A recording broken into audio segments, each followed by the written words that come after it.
Good morning. Happy Sunday. Welcome to our service. Whether you are here with us in Zoom or here in person, we're glad you're here. And I am Courtney O'Neill, serving as worship associate today, along with Reverend Lucy Bunch. If you'd like to follow the order of service, a printed copy is on the back table by the doors, or click the link in our Zoom chat. The Blue Sheet weekly calendar of activities is also on the back table, and it's also online. You can click the link in the chat. Does anyone have a blue sheet they can wave? You'll love to see it. We invite you to explore the ways that we live out our mission, which says we come together to deepen our lives and to be a force for healing in the world. I love that you all said it with me. Our weekly message comes out via email every Friday. You can find it on our website and you can subscribe to it there. It has news and announcements of events, invitations for volunteer opportunities, as well as a minister's message. If you're new to us, we extend an extra special welcome. Please fill out a newcomer's card, either by the link at our website or at the welcome table after the service so that we can find you and connect with you. We're glad that you're here with us today. After the service on Zoom, we will have time for conversation, meet and greets. And here on campus, you can check out our connections table in the welcome hall and enjoy refreshments and conversation on the patio. Next Sunday is our annual harvest service. So in preparation for that, please bring produce from your gardens to share, and you can take home something from someone else's garden. Today, after the service at noon, our men's group will meet in rooms 7 and 8. And now is the time to check your cell phone, smartwatch, pager, carrier pigeon, raven, parakeet, to assist everyone in being mindful and make sure they are on silent mode during our service. In the spirit of community, if you notice a neighbor who's struggling with their phone or other device, please help them. This is how we can all be present and more mindful as we come together. And now, a gift of music from Irina.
Good morning.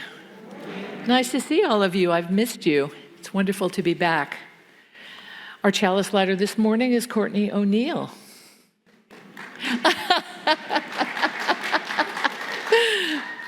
We light this chalice for the web of life which sustains us, for the sacred circle of life in which we have our being, for the earth, the sky, above and below, and for our Mother Earth, and for the mystery.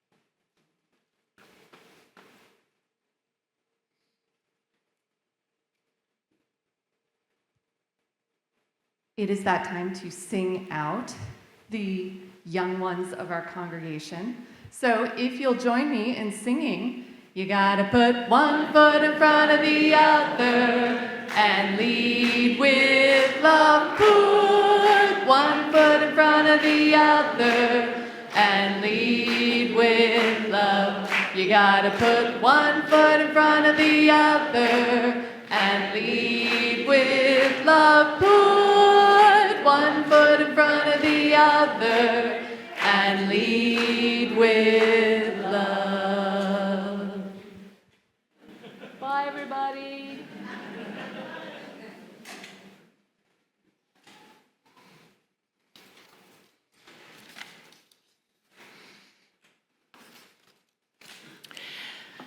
When we come together on Sunday mornings, we all bring the joys, sorrows, cares, concerns, and celebrations that are on our hearts and mind.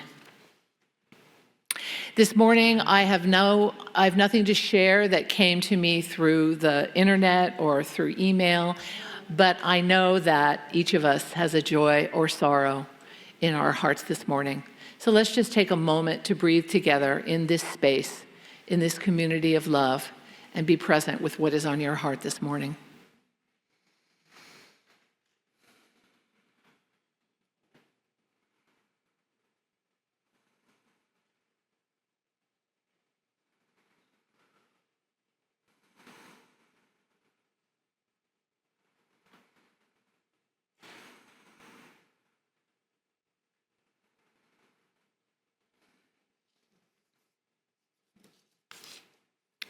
And holding on to that place of spirit and connection, we light our candle of compassion and resistance. In these times of disruption and anxiety, when cruelty is on display in our country, this flame is a reminder to bear witness to human decency, to dignity, and to freedom. By this light, let us remember that fear is outworked by hope, and that hatred is no match for the power of love. In the days to come, may this flame light our way forward with courage and with hope.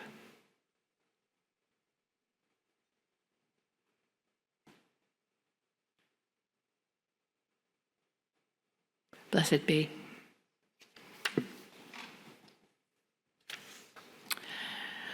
I have a beautiful prayer to share with you this morning. It's from Rebecca Edmondson Lang. But to set the stage for this prayer, I encourage you, in your mind's eye, to go to a really beautiful natural place, maybe your favorite place. So let's just take a minute to settle into our chairs. Take a few deep breaths together. Just imagine yourself in that most beautiful place on earth. And let these words flow into your spirit.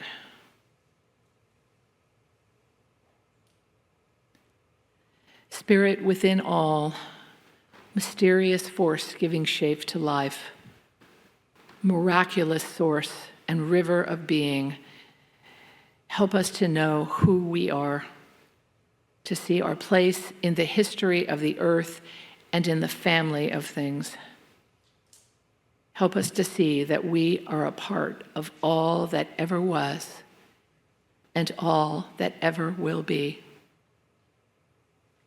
In our bones lies the calcium of antediluvian creatures. In our veins courses the water of seas. We are part of all that ever was, born of this earth, riders upon a cosmic ocean. We are not separate from nature, we are nature, part of the same spirit that turns scales into feathers and birdsong into speech. We live by the sun, we move by the stars, we eat from the earth, we drink from the rain. O Great Spirit, help us to know who we are and fill us with such love for this holy creation and gratitude for this awesome gift we call living, that we might claim our inheritance and live out our calling to bless the world and to bless each other and all beings and all life with our care.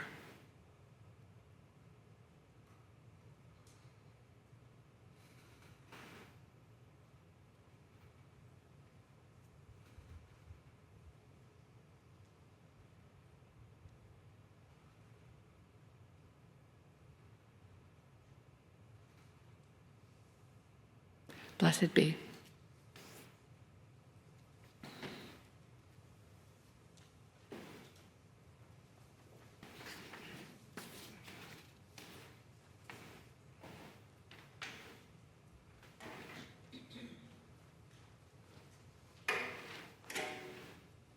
Testing, 1, 2, 3. Am I on?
There we go.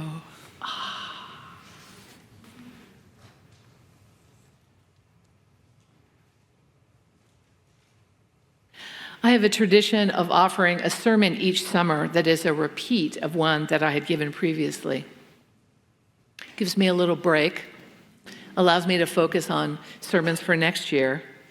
And I often think that there's a sermon that deserves another airing.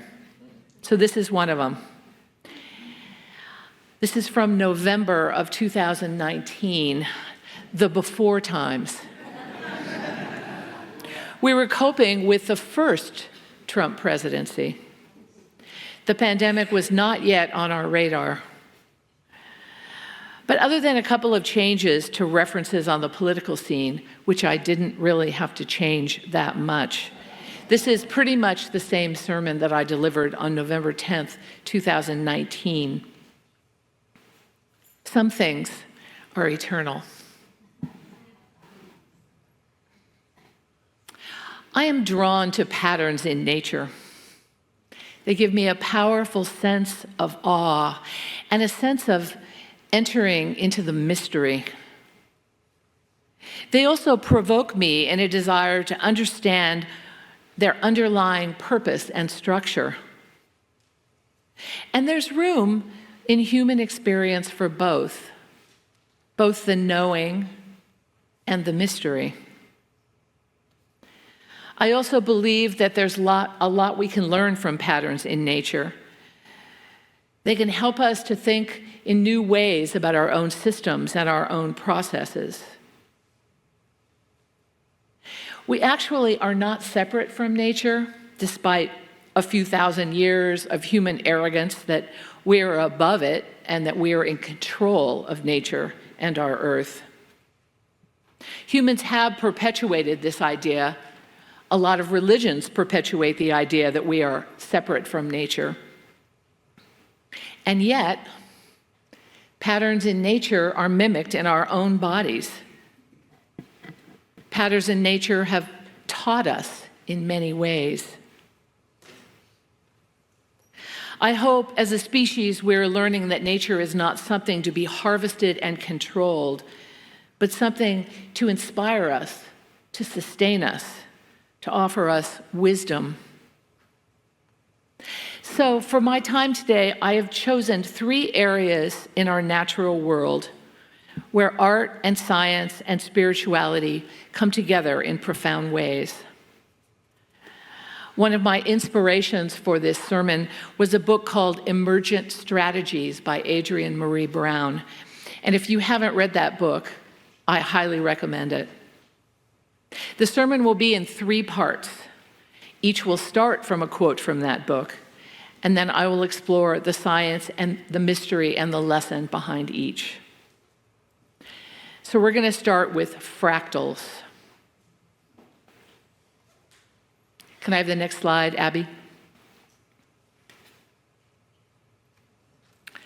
The micro reflects the macro. The tiniest, most mundane act reflects the biggest creation we can imagine. Tune in to the prevalence of spirals in the universe, the shape in the prints of our fingertips, echoes of geological patterns, the whorl of the fern, the swirl of water going down the drain, all the way to the shape of our galaxies. Then notice that the planet is full of these fractals: cauliflower, ferns, delta veins through our bodies, tributaries. All of these are echoes of themselves in the smallest and the largest scales. End quote. So these are hens and chicks, not the botanical name, but that's what they're commonly called. There's a patch of them growing in my neighbor's yard. I walk by it on most days on my dog walks. I'm always fascinated by how identical they are in their various sizes. Fractals are repeating patterns of smaller units that make up a larger whole. The small is the reflection of the large, and vice versa. Mathematicians have been able to develop equations to create fractals and generate fractal patterns. The understanding of fractals has helped make computer simulations more realistic. When you see computer-generated imagery in a movie, fractals and the appreciation of fractals have allowed them to be more realistic by using a mathematical formula that builds from the small to the large. The understanding of fractals has allowed us to have cell phones by making the current move through the phone in a non-linear pattern. If it was a linear line, there's no way that you could have all of this connection in such a small space. But the branching of the fractals, smaller and smaller bits, allows the energy to be contained in your phone, and even in things smaller than a phone. Scientists have discovered that looking at fractals makes us feel good. Looking at them gives us the same brainwave patterns that we have when we listen to music. Our brains recognize this kinship to the natural, and our vision system is hardwired to understand and appreciate fractals. So what can these fractals teach us? How do they show up in human systems? The lesson that I want to leave with you today is that what we practice on the small scale can reverberate to the large. Fractals show up in human systems in the idea that systematic changes rely on small changes, that fundamental shifts are not derived from large structural shifts in human systems, but on small changes that add up to a large shift. I think about political organizing, hearkening back to the Tea Party days. They started by getting elected to the local school boards. Terrorist cells are small groups with a shared vision of how to act in coordinating ways. Right now, we are seeing protests all over our country. They are organized only in that they share a vision for a healthy democracy. But each protest has its own energy and presence. And some of them may actually just be a blip. A friend told me about her Good Trouble protest in Paw Paw, Michigan, a town of 3,500 people, where more than half the town came out. Does that matter? Fractals would say that the impact of many small events is powerful. The small makes up the large.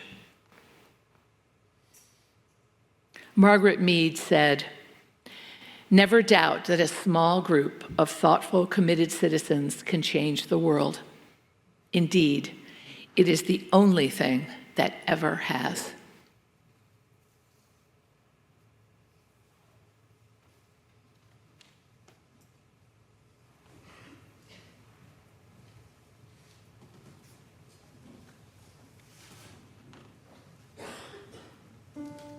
Irina will play through the first verse for We Celebrate the Web of Life, hymn number 175. Please rise as you're able. One more time, Irina.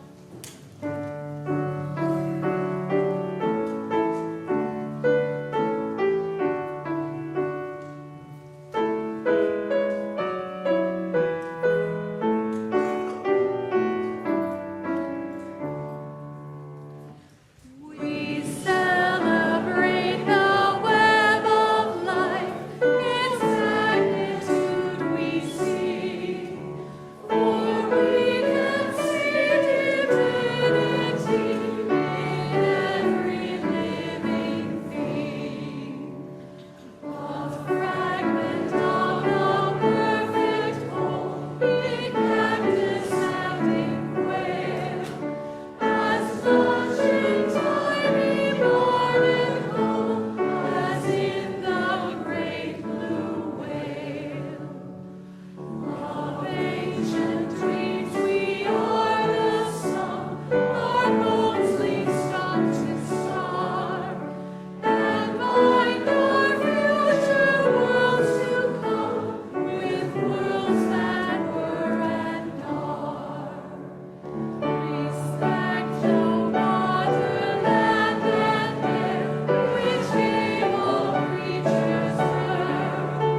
We celebrate the web of life, its magnitude we sing, for we can see divinity in every living thing.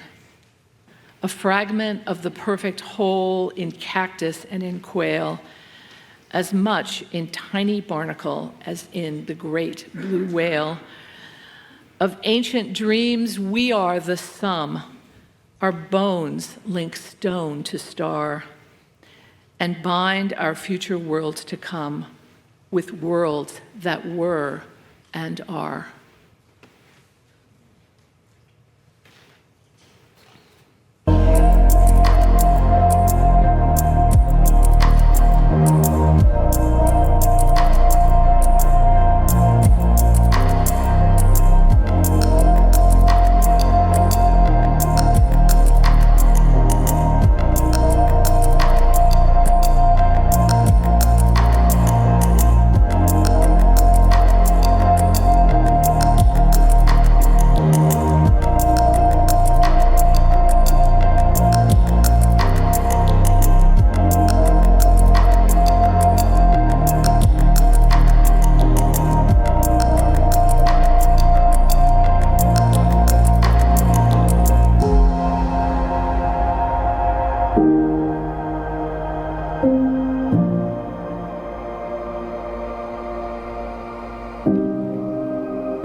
Here are the words of Sierra Pickett as quoted in Emergent Strategies.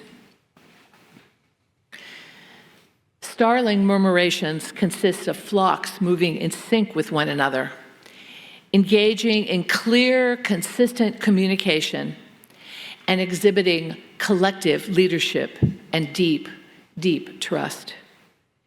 Each individual bird focuses attention on their 7 closest neighbors and thus manages a larger flock's cohesiveness and synchronicity.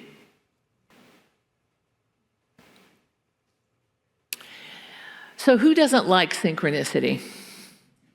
Tap dancers, synchronized swimmers, we're totally awestruck with these murmurations of the bird's ability to manage uncertainty while maintaining a consistent consensus.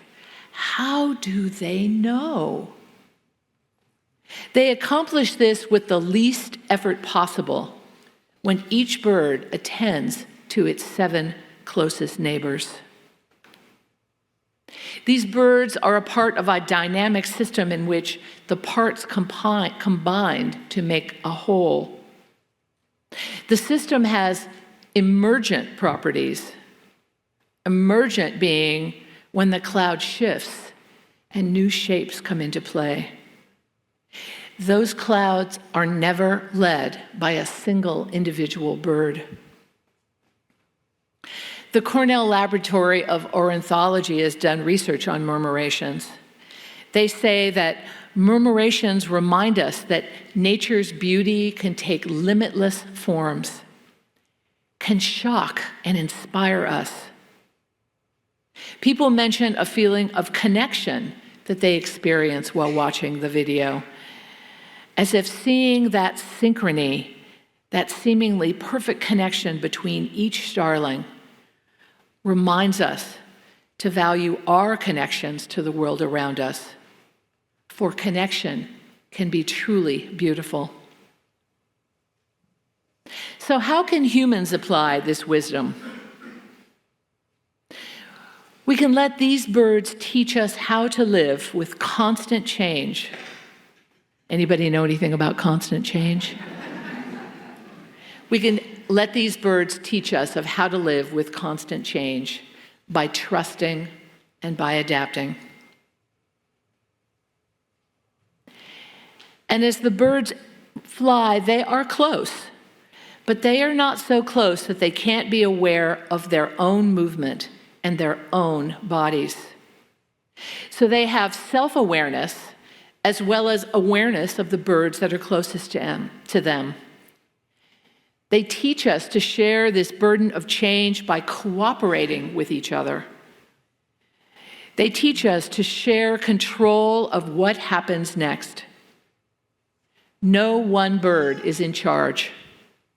What happens next emerges. So when I was reflecting on murmurations, I thought about the strategic plan in our congregation. We have a wonderful strategic plan. It was voted on by the congregation after a year of engagement and consultation. But the team that put it together decided not to have very concrete or specific action plans, or even concrete or specific timelines. This frustrated some of us who want linear, definite approach. This frustrated those of us who like to check off the box when it's completed. But that is not how life works. That is not how systems work. The strategic planning team wanted us to be open to what emerges from the congregation in the future.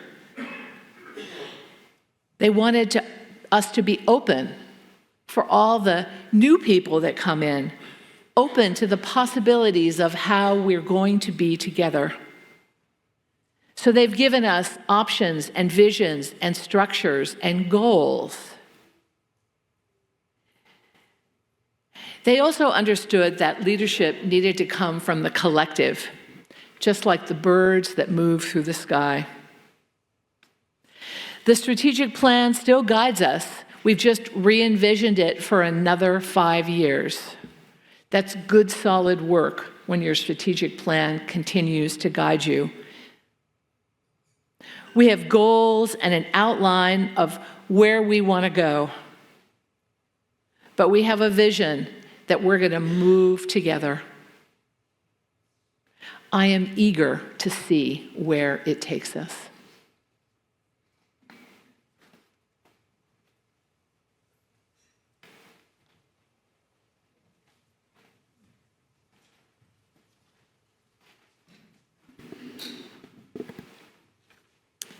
Generosity is a spiritual practice. This congregation has a practice of giving away half of every Sunday's offering to an organization that is working to make a difference in the world. In July, our community partner is the Mercy Peddlers, whose volunteers reach out to hundreds of our unhoused neighbors surviving on the streets, parkways, and parking lots of the Sacramento area. On bikes and in cars, the peddlers provide coffee, water, food, personal comforts, and referrals for support services. Most of all, they offer the gift of kindness and respect. One of our peddlers shares this story from a recent week. Today, one of our homeless communities lost someone. He died in his tent last night. It was pitched along the south bank of the American River, and the last time we served him, he was using supplies that we had previously provided. He was helping to treat and bandage a man with a damaged hand. That was not the first time that we had seen him helping others. 3 people told us about his death at 3 different places on our route. He will be missed. You can meet a Mercy Peddler any Sunday outside the front door of our welcome or in the welcome hall. Thank you for your generosity to UUSS and to our community partner. This morning's offering will now be given and received.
As the greeters bring forward our offerings, please join me as we accept the offering with our unison response. May generosity bless our world, and may gratitude nourish our spirit.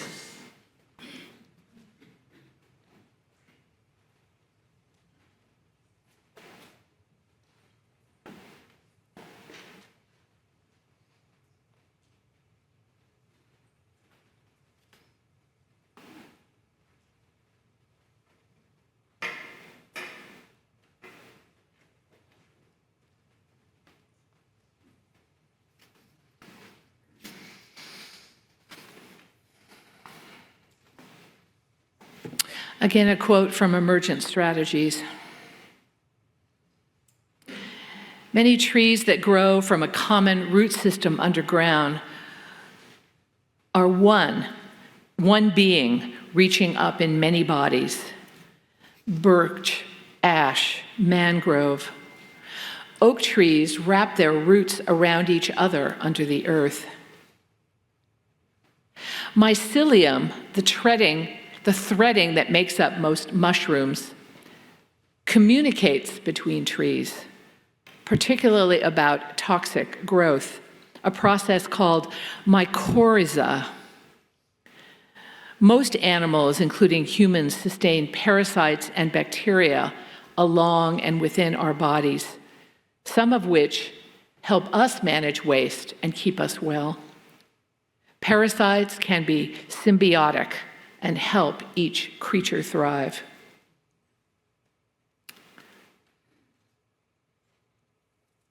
The largest organism in the world is in eastern Oregon. It's a 2,200 acres in size and about 2,000 years old. The largest organism on Earth is a mycelial mat, fungal threadings that grow underground. These fungal threads are the Earth's natural internet. They channel information along and among plants. This web is so dense that there can be hundreds of kilometers of mycelium under a single footstep. Mycelium infects and colonizes the roots of all trees and plants, where fungal cells interact with root cells. They trade off carbon for the trees for nutrients. These fungal maps also process waste. Mycelium is sentient. It knows you are there when you walk across a landscape. It leaps up in the aftermath of your footsteps, trying to grab the debris as a result of the pressure on the earth.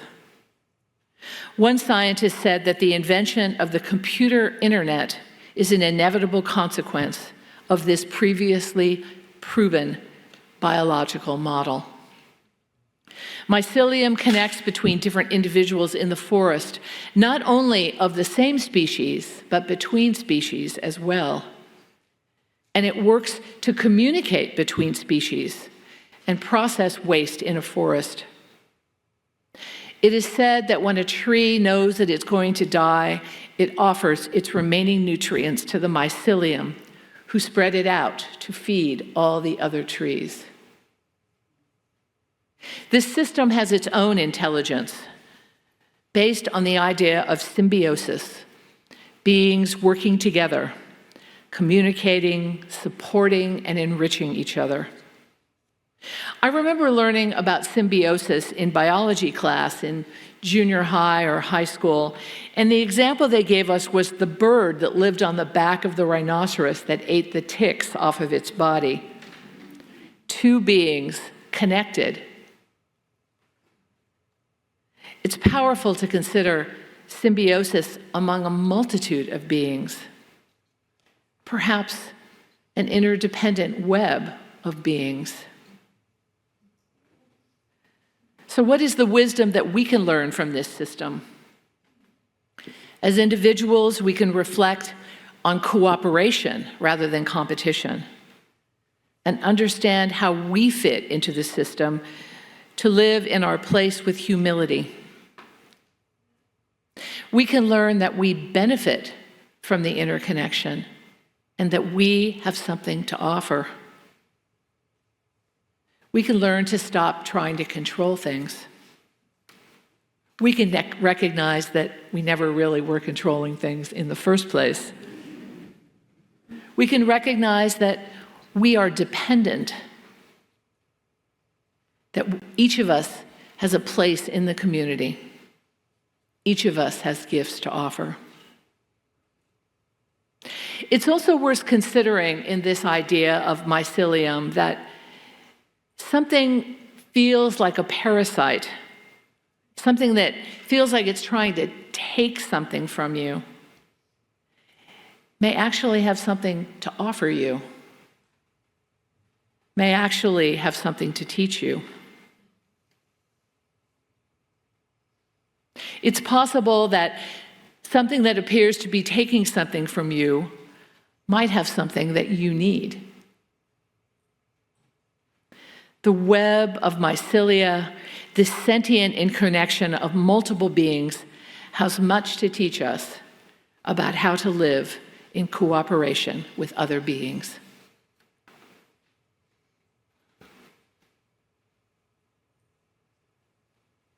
I love that picture. Fractals, murmurations, mycelium. These are just a few of the amazing patterns in nature. I hope you feel maybe a bit of awe, a touch of wonder. I hope you feel some humility. Despite the many centuries of choices that humans have made about exploiting the earth as we know now is detrimental to our lives. We are not separate from nature. We feel the patterns of nature in our bodies. They resonate for us. They resonate in our brains and in our spirits. And they have wisdom to teach us. So one of our UU values is the interdependence, the respect for the interdependent web of all existence of which we are a part. Not a part, but a part. Not separated from, but integrated into. Humans need to learn that we are not in control of these systems. These patterns of nature and the myriad of ways that our earth thrives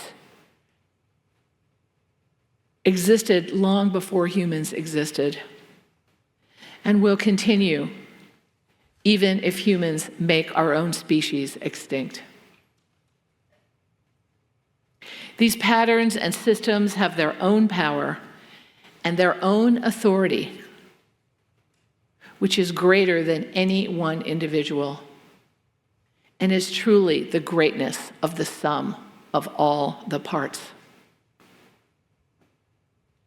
We would do well to listen, to learn, to appreciate. We would do well to hold both the knowing and the mystery, and hold them with deep respect and gratitude for the gifts that our beautiful world gives us. So may it be.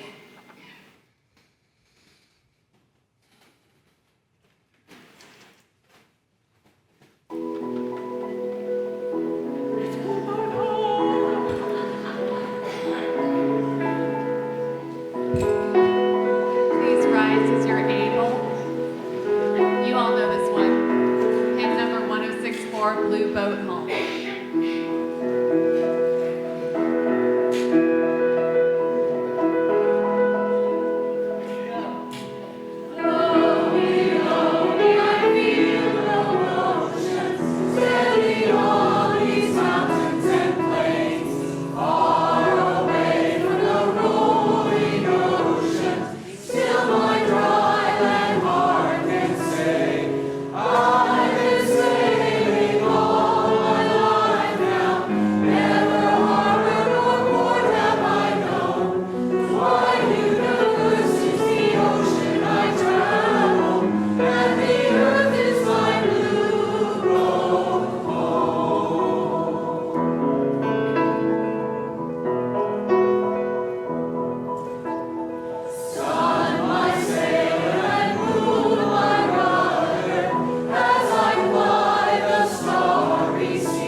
As we extinguish the chalice, please join me by speaking our shared intention.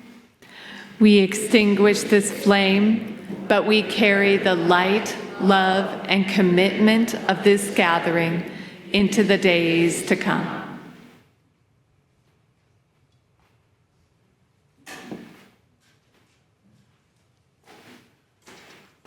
Let's reach out to each other and our beautiful world, to the communities that we are a part of, to this great interdependent web of all. I hope as you reflect on this service today, that the feeling that comes full force for you is gratitude. Gratitude for the gifts of our beautiful earth. Gratitude for community. Gratitude for possibility that the small truly can transform to the great, and that we can all share in an interdependent web that holds us all in justice and love and commitment to our health and vitality. Let us take the beautiful energy of the Blue Boat Home song, that feeling that you have, let's take that and carry it into our hurting world and fill our lives with love, joy, and commitment. May it be so. Blessed be.